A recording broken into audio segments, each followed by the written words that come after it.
Hi, everyone, and welcome to the Future of You, using design thinking to plan your career. My name is Randeep Kular, and I am the Career Services Manager here at UC Berkeley Extension. Let's get started by introducing our presenter today, Jeff Eyet. Jeff is the CEO and co-founder of the Berkeley Innovation Group and a lecturer at the Haas School of Business here at UC Berkeley, as well as Berkeley Global. Thank you, Jeff, for being here with us today. Thank you, Randeep. It's a pleasure to be here, and it's a pleasure to address so many folks from around the world as you're reimagining what work looks like and how you find your place in the world. So I'm going to give today's talk mainly from the perspective of how to find that role for yourself. And so even if you do currently have a role, it's how do you use this opportunity, which candidly, I believe is probably a once in a decade, if not once in a career opportunity, meaning the disruption we've seen from COVID, the political upheaval we've seen in the United States and in Europe with Brexit, and obviously with with the push for social justice and gender equality and so forth. Like, there's no better time to, the status quo has never been disrupted like this, and it's your opportunity to take advantage of it. So let's jump into the talk, and then again, please share your experiences in the chat or in the Q&A. Randeep will be curating them, and we'll have plenty of time for questions towards the end. Well, this is a statistic from the Gallup organization, which is a global polling organization. They did a report called The State of the Global Workforce.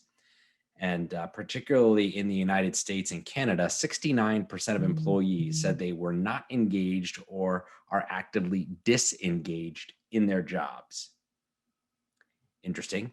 And the good news behind this statistic is that the United States and Canada actually had the most engaged workforce at 31%, whereas other countries, or the mean around the world, was somewhere closer to 80%. So you can imagine almost 4 out of 5 people reporting as being disengaged or actively disengaged in their work. It was really striking when I saw that. And in the innovation world, I jokingly say long-term thinking in an organization is literally to the person's next paycheck. And that because they have rent, a mortgage, a car payment, student loan payments, etc. It's structured in a way where, again, 4 out of 5 people are on Sunday night are not really pumped about what's going to happen Monday morning. And that's, to me, I'm a designer, right? I look at situations and I just have to say there's got to be a better way. So with that said, what are we going to do with all of our colleagues who are at home and look to get back into the workforce? And so with that, we say, when offices reopen, 86% of office employees would prefer to continue working from home. So I have 69% of my workforce saying they're actively disengaged, they're disengaged or actively disengaged. And then 9 out of 10 want to stay home. That doesn't speak much for, and this is a survey from Glassdoor just completed last week. So where's the opportunity in this?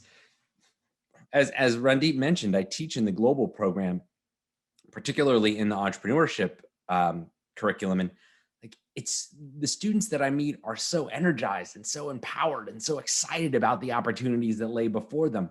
And then I see statistics like this, and I just see this absolute disconnect. And I have to believe that there's a better way. And so when I have that feeling of a better way, I turn to the skill set that I have used probably over the last 10 years to great benefit. And that is the mindset and process of design thinking. So when we think about the design thinking process, what do we look at? Well, there's the double diamond model, which is the British Design Council came up with this, I believe, in 2005. And it's so if you think linearly, right, in a time context, it's this alternating, diverging, and converging process. And I'm totally not paying design thinking credit, but you'll understand that it's basically, if somebody asks you what's design thinking, it's the process of understanding the opportunity so that we ensure we're answering the right questions. It's not about having the right answer, because you could have the right answer to the wrong question, and that's not going to get you where you need to go. what we need to do is we need to emphasize asking the right question. And so we start by diverging, discovering, learning new things, then define that space into that insight. Understand that insight, develop potential solutions, and then deliver solutions that work. And we'll talk more about this as we go along. But a very brief example I might be is I had a passion. So in 2017, I went to a conference about end of life and healthcare, and I just believed that there's got to be a better way to put people back into the center of healthcare. And that was in 2017. And so I began asking questions and began meeting with people. And I met with some people and it felt like it was going somewhere. I met with some people and it was clearly not going anywhere. But through that chain of continually networking, I was able to define that focus. And I really only found my stride in this arena this past summer in 2020. So it literally took me, that discovery and defining process literally took me 3 years.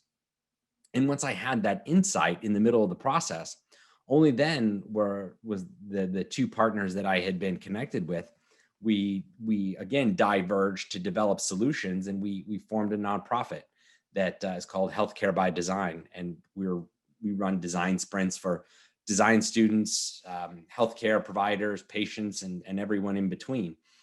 And the goal of, and we're still refining that solution, but we're getting much closer. So again, it was an over a 3-year journey in this diverging and converging process, and not so much failing and quitting, but just using every stumble as an opportunity, as I like to say, to learn my way forward.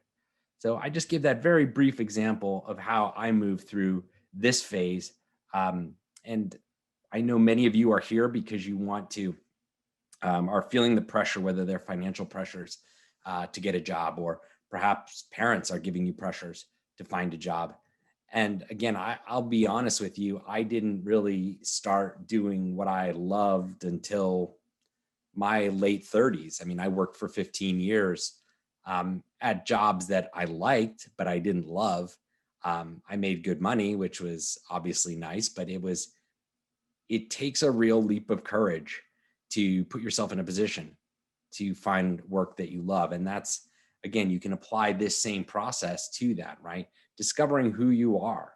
It's not just sitting on a mountaintop and hoping for lightning to strike and, give you that aha moment. Growth is a contact sport. It requires activity on your part. And that activity is networking, and that activity is, getting engaged. Like, I think for job seekers, I think Clubhouse is an incredible opportunity to just like get out and listen to people and connect with people and to build your network. And from what you hear on Clubhouse and on LinkedIn, helps you define that area of focus. But it doesn't mean that you can't do work in the meantime to earn a living, gain experience, etc. Cool. Well, underlying the design thinking process, which I just shared, the diverge, converge, sort of double diamond process, I say beneath that is a mindset. So an innovation is an outcome. It's a product or service, it's a solution, but that's a noun, that's a thing. How do you create that thing? Well, you need to have a process. Okay, well, is that just some rote process that I'm to blindly follow? Or is it really a mindset underneath that I need to embrace? And that's what I want to share with you here, is a bit about the design thinking mindset to move from being inspired by to inspired to. Let me tell you a little bit about this.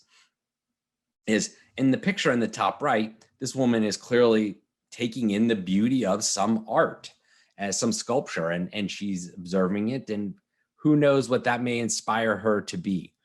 I remember a lot of times when I was coming into work very early in the morning, I was working in market hours here in the finance industry in San Francisco. So we had to be at work at like 6 a.m.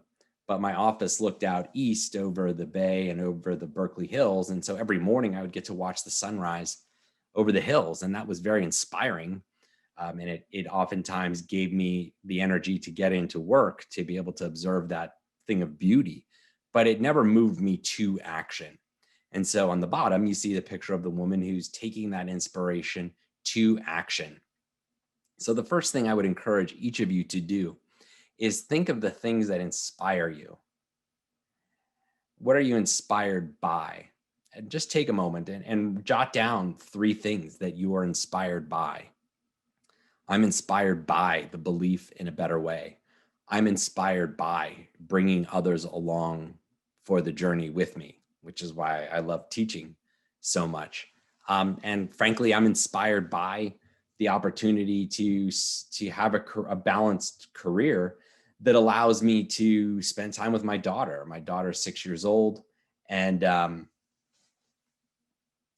she's in first grade, but I'm able to spend like 2 or 3 hours a day with her. And that's just really important. And so I took those 3 real core beliefs and I imagined, what does that look like? Everything else set aside, what does that look like? Well, it brought me into teaching, and I'm able to teach at UC Berkeley, the global program. I teach design thinking at Haas, and I also teach at Mills College, which is another a woman's only college here in the San Francisco Bay Area. And the point being is that I'm always looking for opportunities to get repetitions, to practice what I want to do. As I mentioned with Healthcare by Design, I run the design sprints on weekends for free. I don't charge any money because I believe that it's more important to spread the knowledge. Money's not made from knowledge, right? Money's made from the application of knowledge. So for me to disseminate that knowledge, it's like a public service. And it's amazing the network that I build when I bring that up. And so again, when you find that thing that you love, try and find as many ways to do it as possible. Get the repetitions in. Don't worry about the money. The money will come. But just get out there and make a name for yourself. And as I said before, I think Clubhouse is an incredible, I have no vested interest in Clubhouse, but I just think it's a really awesome way to help you get your name out there in a less crowded space. And then second to that, once you kind of find that, as I said, my second piece was helping others along the way. So not only do I like to teach, I like to mentor. And I take every semester, I get students with awesome business ideas, and I can't wait to mentor them throughout the semester. And for me, that real aha moment when I'm teaching is when I switch from students having to be in my class, meaning it's on their schedule, they signed up for it, they have to take it, to that moment where students get excited to come to my class. They come to my class because they want to. And I was talking with a group last week, and they're like, hey, like, can we just meet with you for a half hour after every class for the rest of the semester? Like, of course, let's go.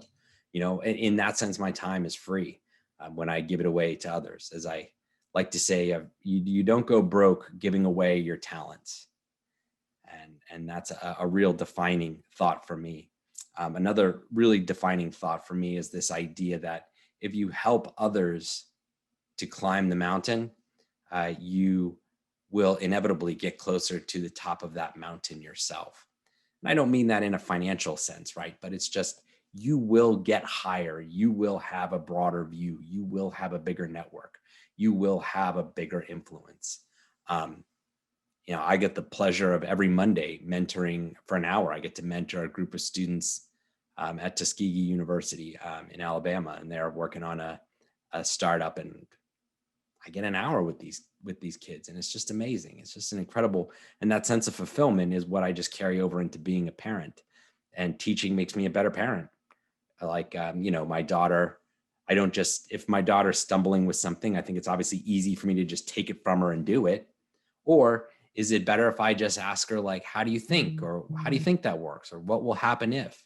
And it's that idea, that curiosity, that beginner's mindset that we really want to jump into. So again, I ask each of you, whether it's during this talk, if you have now, and if you have your 3 idea, if you have your idea, go for it.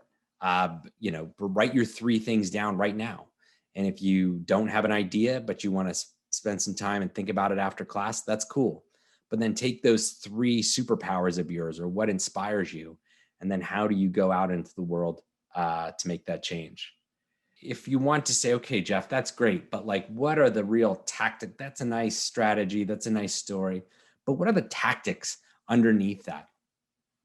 These mindsets are from a paper that was written in 2018, where the authors did a survey of surveys, if you will. They reviewed the literature, and through a synthesis, a clustering analysis, they identified some of the top mindsets as articulated in over 100 academic journals about design thinking.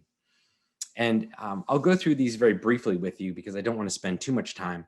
But I just want to, even if you practice 1, 2, 3 of these, you will be so far ahead of those around you. So again, if we're practicing these mindsets that I'm showing you here, you use them to empower you to move from being inspired by to inspired to get to that point where then you're following that design thinking process of diverging and converging. You will find yourself answering the right question for you, which will give you that career that makes you feel fulfilled.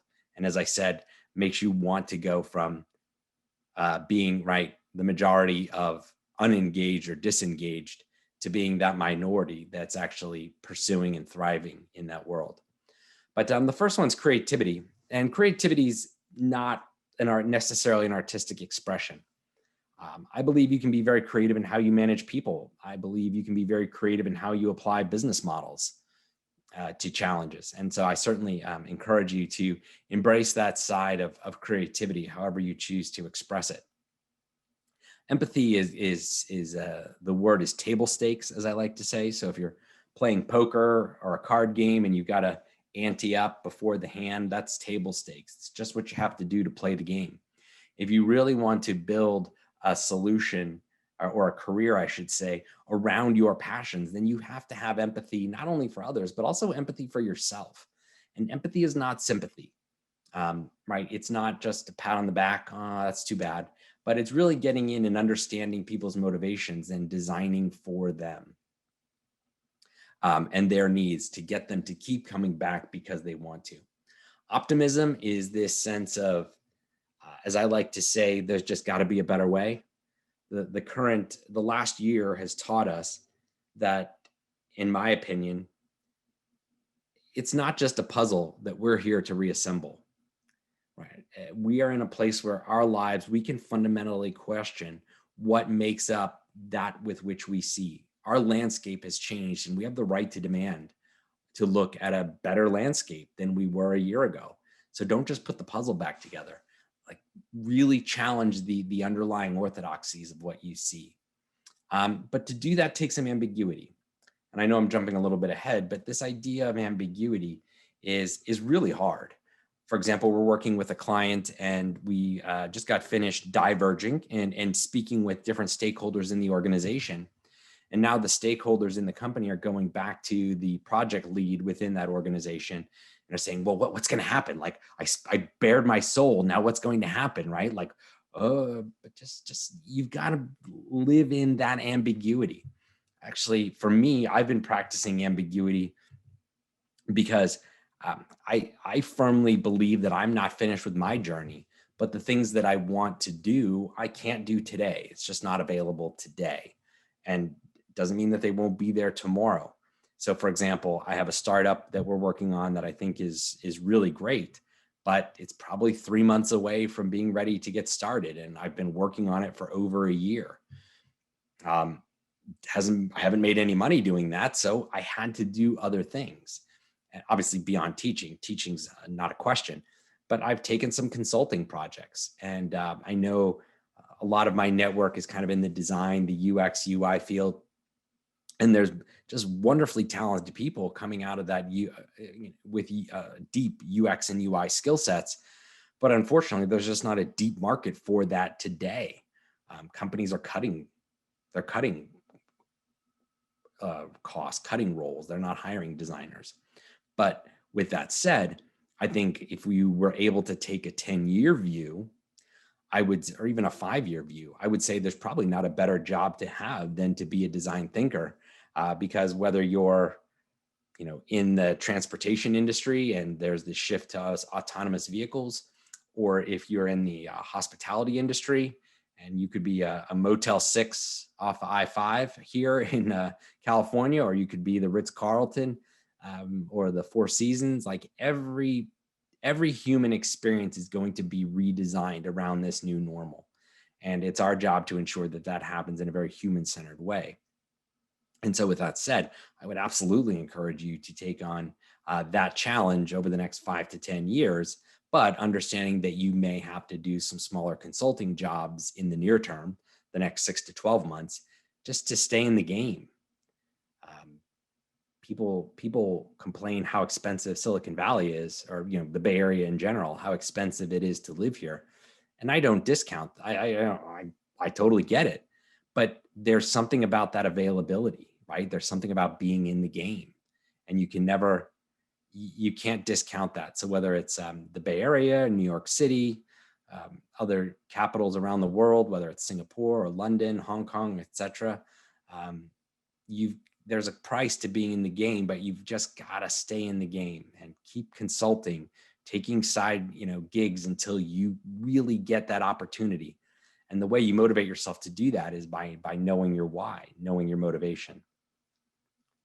So as I like to say, we need to, with this understanding of the mindset, how it impacts the process, how it underlies the process, which helps you develop this plan for living and moves you from being inspired by to inspired to. I'll tell you a brief story. I'll tell you some of the tactics here. So the first thing you need to do is let go of old beliefs, okay? Just, you're not bound by your degree. I have someone working for me. She has a degree in chemical engineering, but her passion is in marketing. And she is going after her heart. She's going after her passion, and she believes, so she made the transition into marketing, but her first role in marketing was not really that big of an impact, in her words. She said, I don't need to just figure out how to sell more cheap ice cream. Like, I want to do something that has some meaning and some depth to it. And luckily we were able to match up and provide something really fulfilling for her. But the point being is that it's not linear. She wasn't bound by her degree. Another thing is, it's very easy, particularly in technology, it's very easy to look around and say, well, others are succeeding and I'm not. Don't compare the inside you to the outside of others. That's like a recipe for failure right there. I would absolutely discourage you from doing that, because everyone is struggling with something inside, whether it's financially or they feel like an imposter because, right, they're bound by their degree and they've been given a new set of responsibilities by their leadership, and how do they react to that? Another one is, I'm X years old, I should know by now. Don't let that happen. Like I said, I think I was 37 when I really finally when the confluence of rivers, right, came together and really created the current that I am riding right now. So, and I'm not anywhere near the finish line. I don't ever want to find a finish line, to be honest. That my finish line I hope is just a handoff to another generation of entrepreneurs who can take these movements forward. And then finally, don't get tied up on this belief that success equals happiness. It does not. I was listening to someone the other day and they said, well, my life would be better if I had $10 million. Well, if you have $10 million, guess what you have? You have $10 million problems, which in context are the same as if you have $10,000 and you have $10,000 problems. Like, problems are problems. They're always going to exist. And money is not a cure-all for how you look at yourself. So again, in that diet, practicing empathy, that's why I specifically said, don't just practice empathy towards others, practice empathy towards yourself. And so if I can, I know many of you won't do this, but I think those of you who really desire this path, particularly that path of letting go of old beliefs, pick one of these four. I'm pretty sure one of these four, you've committed one of these four sins. And afterwards tonight, write an apology letter to yourself. I apologize for that time that I called in sick to the interview because I felt like I was underqualified. I apologized to myself for, thinking that working harder was going to, making more money was going to make me happier. I apologize, and write that apology letter to yourself. It's incredibly powerful, and really forces you to be accountable, and it will change your behaviors going forward. And so really we talked about empathy, and to further that, this idea of empathy is like, you want to find that sweet spot between empathy for yourself and empathy for the world. I know I talked about this a little bit earlier, and sorry if it doesn't fit perfectly into the flow of the story here, but this is an important piece to understand. And so what are the tools that you can practice to find that sweet spot between empathy for yourself and empathy for the world? Well, again, the first thing you want to do is diverge. So if you remember the double diamond process, that first phase where we're expanding our thinking, we're not assuming that we know the answer. We're curious as to what is the question. And we like to call that a beginner's mindset. And find the need. So when, just thinking back a year ago, when COVID hit and we were all put on lockdown, that was a new normal. I think we would all agree with that.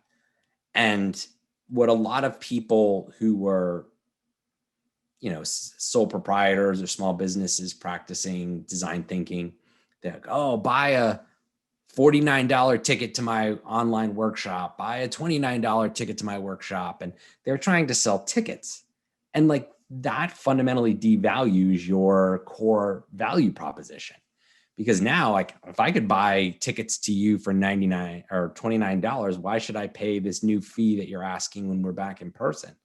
Don't devalue your value proposition. You need to actually let that go, put it on the shelf. If nobody's going to hire you for that, 5-figure, 6-figure consulting engagement, where's the need? Well, the need was there's all these people stuck in their apartments, 20 something stuck in their apartments. Parents stuck at home with kids doing Zoom school, people who were displaced from urban centers who sought refuge in, suburban and rural areas. Like, those are needs. And how do I get to those people without spending any money or devaluing my brand? Well, Zoom's free, or at least, Google Meet's free. Like, you can get free video conferencing. So just find that need, question all of those basic assumptions. And so when I just said, I'm ready to give what other people are charging for, I'm going to give away the knowledge and offer an experience. Like, this was a radical idea. Think of someone who's a professor saying that the knowledge that I share is I'm not charging for. That's a pretty radical thought. But that's what needed to be done, because people needed to have the experience. They needed to actually do the work. And then when you prototype, like, my network expanded massively. You can have a virtual coffee chat. So when you're doing your job search, where's the need? So, okay, I believe Jeff's theory, like, over the next 5 years, we're going to need a ton of design thinkers, or, human-centered people with a more human-centered understanding of their customers and their markets. Okay, well, where is that needed? I don't know. I think healthcare is a pretty big one. Let's take that.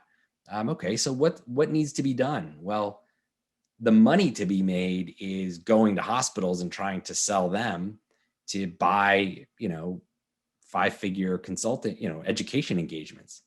But at the end of the day, there's thousands of medical students across the United States who are willing to absorb this information for free. And if I'm willing to invest in those medical students and teach them today, that can't help but pay dividends for the rest of my professional career and beyond. So with that said, I'm leaning into these coffee chats saying, hey, I teach design thinking at Berkeley, but I have a passion for healthcare. And how can I help you? How can I help you as you become a better doctor? That's pretty radical. And some people are like, hey, I'm not interested. That's cool. Learn your way forward, right? Not every coffee chat is going to get you a job, or not every coffee chat is going to unlock that door, but these coffee chats can move you forward. And never leave a coffee chat without asking for a referral or some kind of follow-up. And more importantly, getting their permission to follow up with them to ensure that it's done. So I'm just like, I live day to day. I don't really, I just focus on COVID has taught me to find small wins every day. I don't know what the big win is. I mean, I have my far off dream, but I don't have, I don't think too far into the future. So like today, who did I talk to today? Well, I talked to, I don't know, 200 people right now. Like that's incredible. Like that is an amazing win for me. And how can I learn forward from that? Well, I'm going to go back and watch the tape of this and try and do better next time. And in the meantime, make myself absolutely available to all 201 of you. If there's anything that I can do to help. And when I'm living day to day, I may forget what you asked me for, or I may have remembered and just completely dropped the ball. Like I'm not offended if you ping me back and like, hey man, it's been a couple of days. You're supposed to do this. Can you just be assertive? Just be assertive. Nobody else is going to stick up for you unless you stick up for you. I'm not going to do it. Your parents aren't going to do it. Your partner's not going to do it. You've got to do it. That's what I want to emphasize there. So just very briefly, tell a quick story about myself so you can see this whole thing in work. So, I graduated from University of Maryland at 22, worked in Washington, D.C. for 2 years. Washington, D.C. is a government town. If you're not working for the government or a contractor affiliated with the government, there's not a lot of room for kind of ancillary industries.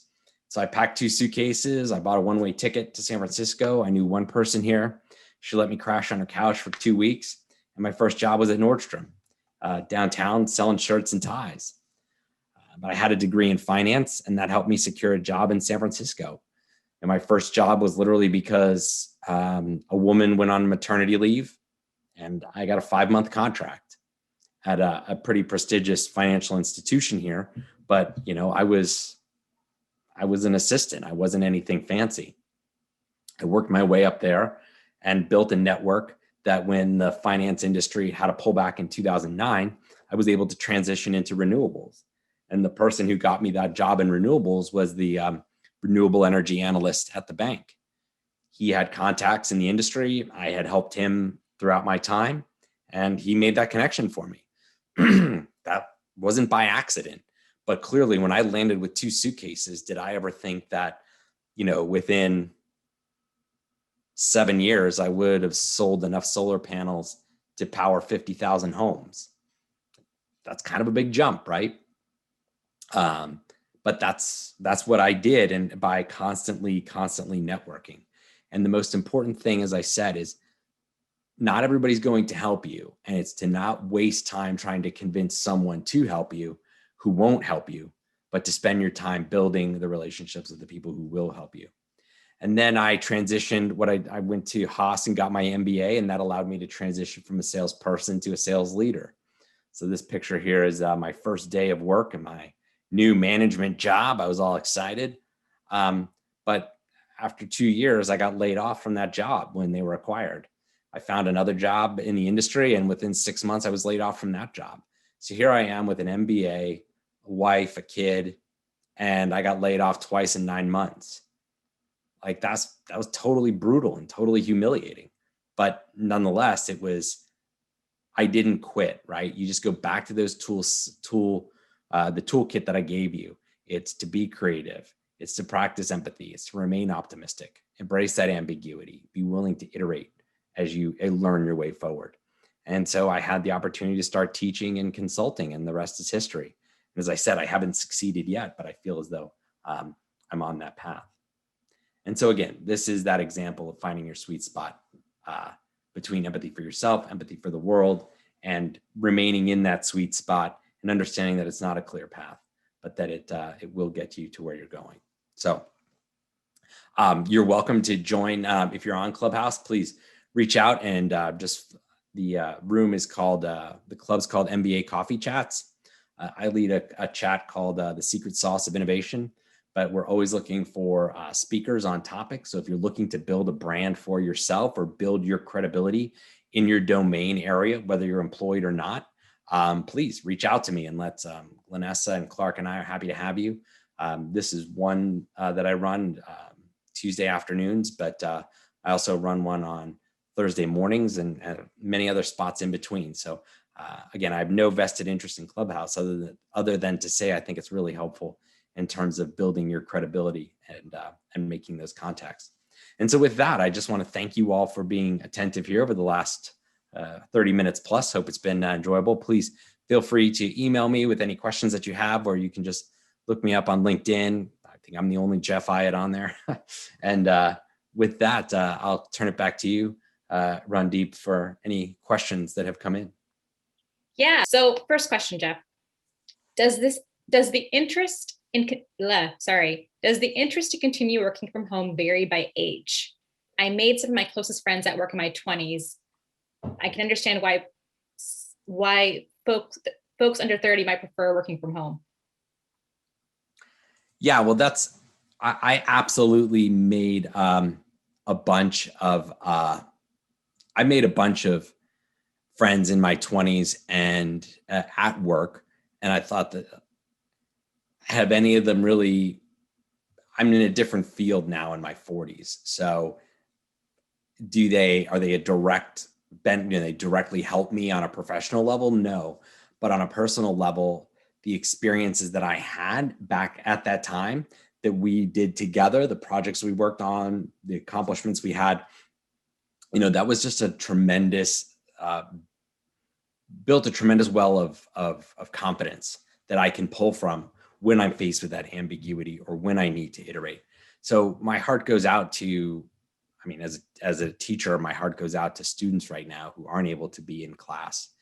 And it also goes out to those of us who find that love and connection with friends at work. I know when I moved to San Francisco, if I didn't have friends at work, I wouldn't have had friends. And being isolated from them would be really difficult for me. So I would just encourage you to continue to lean into those conversations. And maybe other people in their 20s aren't keen on, right? Maybe connecting as much on LinkedIn. Reach out to people who are older, reach out to people in other industries, right? Use this as an opportunity to expand, but do it with some intention, right? Don't just scattershot because somebody's cool. Where do you want to be in 2 years? I know this is totally off topic, but it's a point I want to make is if you truly believe that the future state is not going to look like the past, then you need to start networking into that future state. And I think that's the best use of your time between now and when we get back in person. This is a long one, Jeff, so bear with me. Break it down, or I can take notes. I got a pencil. Okay. So with key stakeholders like Carl Schwab of the World Economic Forum mentioning how they are imagining a new world through what they coin as the Great Reset and the impact on 5 key macro categories: economic, societal, geopolitical, environmental, and technological factors. They mention human engagement in these areas will dramatically be altered. With this backdrop, how do we navigate or position ourselves to process all this from a design perspective? Yeah. So there's two schools of thought, and I've absolutely been debating these with anybody who's willing to talk to me. So I'm a big underlying design thinking. It's a critical thinking mindset. It's a critical thinking process, and underlying that is first principles thinking. So if you don't know what it is, look it up. If you do, you'll understand this, is that the world's basically governed by the laws of science, and you can deduce everything back to that point. So COVID, if the status quo was a rubber band, COVID stretched that rubber band to its extreme. And what happens when somebody releases that rubber band? There's a non-zero chance that we go back exactly to the way things were before. And so in that case, this great reset may not be that great at all, right? It just may be this complete, right? People are so discomforted by the ambiguity that they'll just crave normalcy. That's one play. And even if 75, 80% of people follow that path, that's probably not unheard of. But you're not on this call because you want to be part of that 80%. You're on this call because you're part of the 20% and you believe that there's a better way. So pick one of those 5 areas that he talked about and start talking to people and narrow it down, get narrow, narrow, narrow, narrow. It's always easy to get bigger, right? It's hard to get more focused. And then once you find that area of specialty, give it away until you're known and somebody's willing to pay you for it. That's how I would play this reset is, build yourself a tribe of like-minded individuals that you can grow alongside. Great.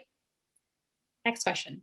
Do you think ageism exists in the workforce after the age of 40 years old? I currently work for state government, and there are folks that I know who have been trying to promote for many years now. What steps can someone take to get out of this rut and being declined maybe by age? Sure. So we'll stop putting Microsoft Office as a competency on your resume. I mean that sincerely. Like, how do you position if you were to take everything off your resume that you were supposed to know how to do, and you only had on your resume what you thought you could do or what was beyond what people expected of you, how would that resume look? And begin to craft the narrative around that. And I understand there's, in a state government type environment, right? Maybe this person's invested in the pension system and they're stuck. But I work with the City Innovate, which is a nonprofit based in San Francisco, and we are a B Corp. Pardon me, they're for profit now. They're a B Corp, and I mentor innovation leaders from around the country, working through their program called Stir Lab, Startup in Residence. So feel free to look it up. It's cityinnovate.org, and they're incredible. And it's just this cohort of just completely leading thinkers in government. And there's, the oldest person in that group, I know her personally, and she's in her 60s. So there are plenty of challenges to be faced and addressed. And I think it's probably just finding people like you in government. And again, take what you're supposed to know off your resume, see what's left, and then work hard to rebuild that story about where you want to go. And I think government is playing a bigger role every day in the lives of people. Look, it was government that rolled out, government saving, for better or worse, government has been the main force helping us overcome the COVID vaccine. And that's not going to be the last time that government's going to play that important of a role. Next question. Can you suggest a reference or a source for a question regarding the applicability of design thinking to individual efforts? And then it goes on to say, the emphasis on the same in software engineering seems to center on agile development. For example, 2 pizza teams. Is a methodology just as applicable to a single individual, i.e. in light of the orientation of process tools, et cetera? Yeah, so design thinking is good. Very quickly, I'll just say, design thinking is great for finding product market fit. So if I'm an entrepreneur, does my product make a customer's life worse off if it goes away? I know that's kind of contradictory saying, but have I created something that once my customer receives it, their life is actually worse off if they lose it? And that's product market fit. Well, whether you're doing that for a company, whether you're doing that for an individual, if you go back to my previous answer around my previous statement around working in government, how do you reframe yourself to meet the most pressing needs of government? I don't know, maybe it's not stamping forms at the DMV. There may be other ways. A friend of mine, she works for a government here in the Bay Area, and it was the waterways, they were managing the public waterways. And then COVID hit, and all the underhoused people are living along these public waterways. That's a wicked problem. That's a massive opportunity. And so how do you do that? Well, the only way to solve that, in my opinion, is with design thinking. So I would definitely start with just Tim Brown. He has a design thinking article that was in Harvard Business Review back in 2009.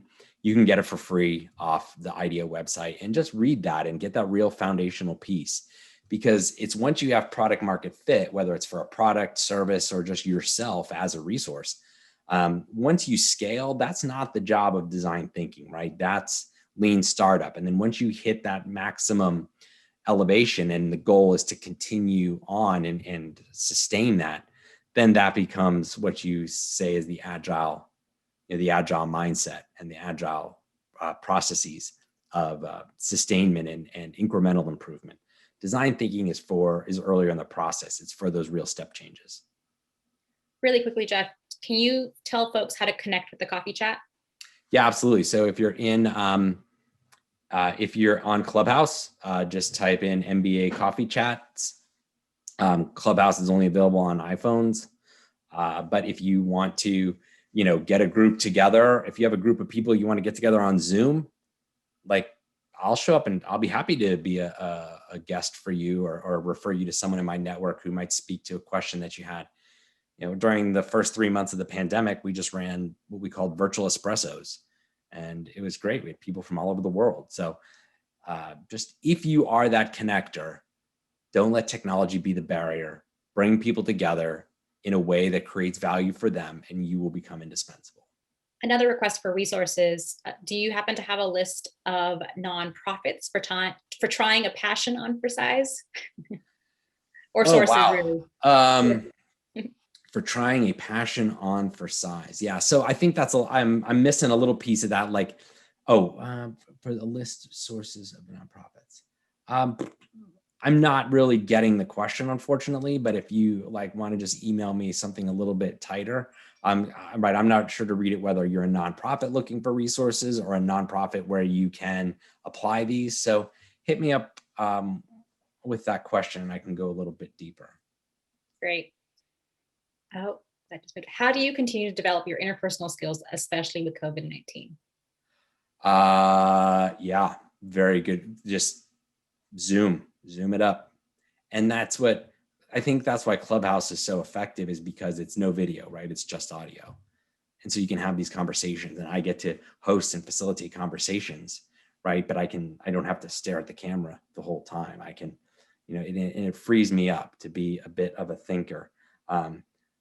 The other, if all else fails and you're more of a book person, I just would read the book Influence by Cialdini. I think it's kind of a basic in any MBA curriculum. And I think that would be really helpful to put you in a place of being a leader when the doors open. We've been getting a few questions about career changers too. Nice. Yeah. So in terms of applying design thinking for career changers versus beginners, I think that's a big topic of discussion. Yeah, it's totally having the courage to let go of what you know. I didn't really have a choice to switch from finance to renewables. I wasn't going to get another job in finance. So it was one of those sort of burning platform moments, as they say, where you have to jump into the ocean. And I did. And frankly, I don't want to say I got lucky, although luck played a part in it, but it was a transition that I think helped, that had some tailwinds, let's just say. And then when renewable energy was over, I could have gotten another renewable job in renewable energy, but it had just run its course. So if you're that career switcher, you just need to have the confidence that you have something you can give away and something that other people value. And that's why, one of the key components of design thinking is this concept of the minimum viable product. So how do I create a prototype that, first of all, your first prototype should be free, and your second prototype shouldn't cost you more than $100. So, hosting a room on Clubhouse is free. See who shows up. I was going to start a podcast, and they're like, well, what if you start a podcast and spend a couple $1,000s and nobody shows up? Nobody listens to it. It was a waste. Clubhouse is free. So do that. The first experiment should be free. So you're doing job A, but identify your superpower and go out and give it away for free. Then run an experiment that costs you $100 to iterate on your original hypothesis. And if you find people that are willing to pay you for that superpower, or can't get enough of your superpower and you see a path to monetizing it, then that's the time to jump. But don't just blindly jump. Run these small iterative experiments in the background. And related to that, how do you recommend highlighting transitional skills when applying to jobs while in the midst of changing careers? It's all about telling a story. So what do those people need? I often, I may interview someone and they say, oh, I have great interpersonal skills. Well, that's great. you're assuming I need those. And even if I do need those on my team, like what's the context? Why do I need them? Well, your customers are going to be coming. Your customers over the last year have been scattered to the wind. And even if they're repeat customers coming back to your brand, you don't know what has happened to them over the last year. And so how can you almost become a brand of what I think, I'm pretending I'm the interviewee, right? I think your brand needs to position itself as a place of safety and comfort. I have excellent interpersonal skills. And if you feel your brand wants to project an image of safety and comfort in this great reopening, I'm open to other questions and kind of thinking about how we might go about that. And if the person says, no, I don't want to be the brand of safety and comfort, like, fine, they saved you a lot of trouble. One challenge, I just very briefly, like folks here in the global program, they have a year of OPT. Like that year is golden. Anybody that just takes that year of OPT and solely gets a job, unless it's a really good job, I wouldn't just put all my eggs in one basket. You've got to be working a second angle, right? A second network, a second set of skills that you can very easily transition into. Because what's going to turn that into a long-term opportunity is when you find a leader who's a mentor, not just a leader who is selling you a job. I think ideally, in the old model, you used to hope to be hired by a company. In the new model, you are hiring the company. And that's for another talk, but I think that's an important reframe to leave you all with. What about mentoring, Jeff? How important do you think that is? Absolutely, massively valuable. I don't have time to mentor enough people, as I'd like. So for me, I think I always look for three things in a mentee: being humble, being hungry, and being smart. Humble, are you willing to accept feedback? Hungry, are you willing to try that feedback, even if it may go against what you know? And smart, or think you know, and smart, not just intellectually smart, but also emotionally smart. And if you tick those three boxes, I'll absolutely be happy to work with you. On the other hand, as a mentor, there's plenty of people who can use your guidance. Like, what is your superpower? Seek out people that can help you, because as a lone voice, you don't have as much authority as if you have 10, 12, 20, 50, 100 people, that are following you on social media and responding to your posts. And so in that sense, like, how can you mentor others to help build your tailwind? I think that's another key skill. This is a fun question. Well, I think it's fun. How would you explain the double diamond design process to a child? Excellent. So when you're cooking, so when we go into the kitchen, my wife opens the cookbook, and her and my daughter dutifully follow the recipe, and they make great food. I let my daughter in the kitchen, and I'm like, what do you like? What do you see? She puts vinegar and capers and rainbow sprinkles and everything else. And I just say, oh, well, what did you learn? And the learning is enough. It's more, the learning is as valuable as, right? Because that's a prototype. So yeah, I kind of put some guide rails, but I let them go and let them explore. And then I ask them, what is their takeaway? And once you have their takeaway, then that's diverge and converge, and you can do that, on into the future. That was a great question, by the way. I'm going to use that tonight. I'm teaching at Mills, and I'm going to use that at Mills tonight. So whoever wrote that, great question. Last question. What is the most common misconception that people make when applying design thinking to careers or when planning their career? That you go in thinking you know what you want. I want a job in marketing, and so, but I'm going to be totally open-minded. It just has to be in marketing. And yeah, you can't go in like that, right? Because you have to go in saying, these are my superpowers. And if that applies to marketing, that's great. But I was listening to a talk yesterday, and the person was saying, like, I was a finance person and I got laid off from finance, and I found a marketing role that they wanted some pretty in-depth analysis of social media metrics. Well, I'm pretty good with numbers. whether it's money or social media metrics, I can analyze that, and I drove results over here, and can I drive those results over here? And I think that's, powerful. I saw Deirdre's question. I want to just catch to this. I've recently laid off from a job I was at for 10 years. Do you have suggestions on how I can use this opportunity to try something new? Like, yes, you have to double down on your superpower. Like, what is your superpower? What gets you out of bed in the morning? What are you the most excited about? What would you do for free? And then just go out and do it. And don't do it once. When I say do it, like blog about it, talk about it, coffee chat with other people about it, completely build up as much momentum as you can. And then with that story, take it out into the world. And that's, please email me, Deidre, happy to talk more about it. But in a nutshell, that's how I would do it. Thank you so much, Jeff. We are hitting time. Sorry, folks. I know we have a lot of other questions that we didn't get to, but you have Jeff's email, and it sounds like he's very open to having you reach out to him. So I highly recommend you do that.